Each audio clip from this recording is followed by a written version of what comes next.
Now, one of the nicest things about my job is discovering the unexpected and often wonderful things that artists do. Take young Tim Fleming, for example, a man who has created Flatland, his own two-dimensional world out of plywood and laminate. Perhaps he got it out of a skip vanilla. I can't quite explain why I like his quirky view of the world, but perhaps that's part of the appeal.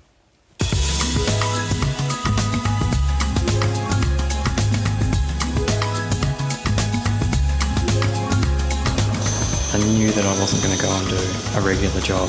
I never responded very well to authority. But then it's difficult once you leave art school because it's really up to you to make something happen for yourself.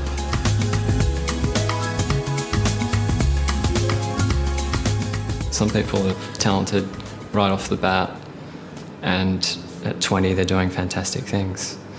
I'm not one of those people, but you know, the other way is quite nice, like working slowly and just laying the foundation, gathering the skills, and then having them ready for particular situations.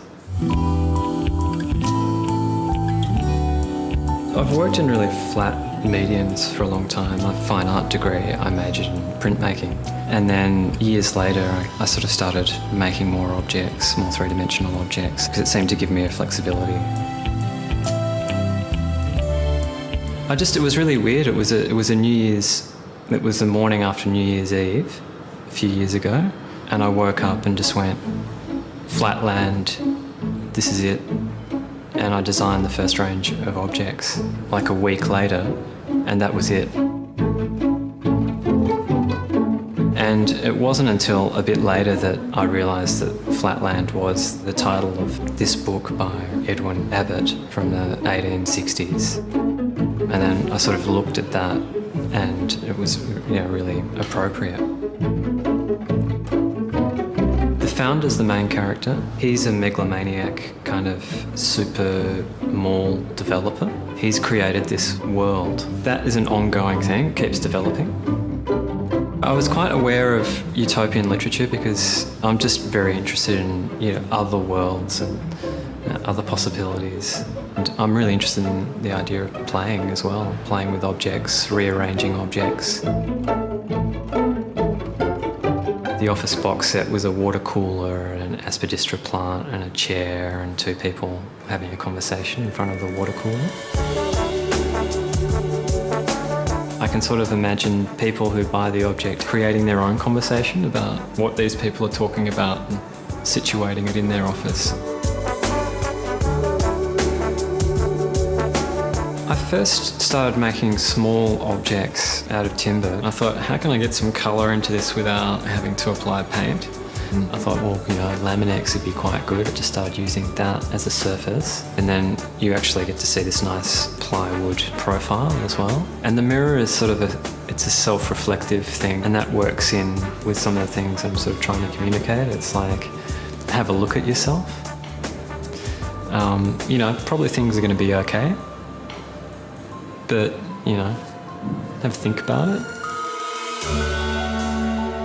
Some of the stuff is laser cut. By a vast majority, though, I make it all in my studio.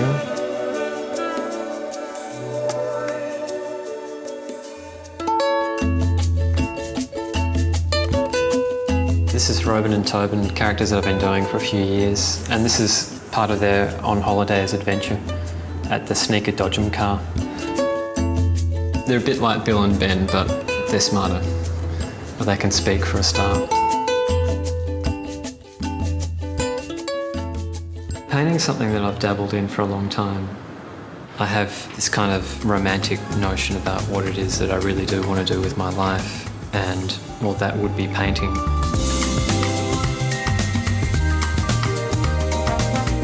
It sort of comes up like, who are the types of people that buy your work, but I wouldn't have a clue, really. I know that people collect it.